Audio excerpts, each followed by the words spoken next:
Welcome!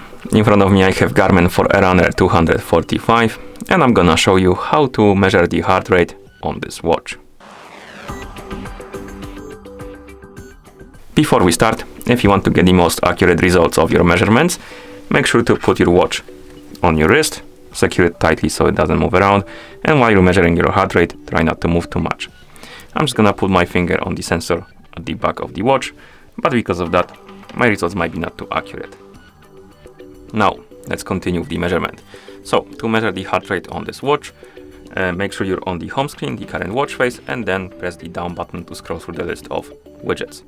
Find the widget called Health Stats, and then you can press the Start button to enter. And here we have the heart rate widget.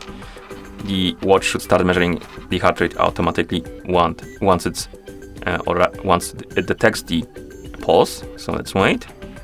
I press the finger, and soon it should say measuring, as you can see. And then after a couple of seconds, you should see the numbers. And here we have it.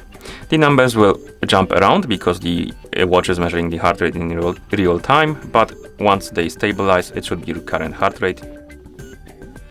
So wait a minute or two, or maybe not 2 minutes, let's say minute max, couple seconds. As you can see, it's around 60. You can also check the graph right here at the bottom for the last 4 hours. And once you're done measuring the heart rate, you can press the back button a couple of times to go back to watch face. And that's how you measure the heart rate on this watch. Thank you for watching. If you found this video helpful, please consider subscribing to our channel and leaving a like on the video.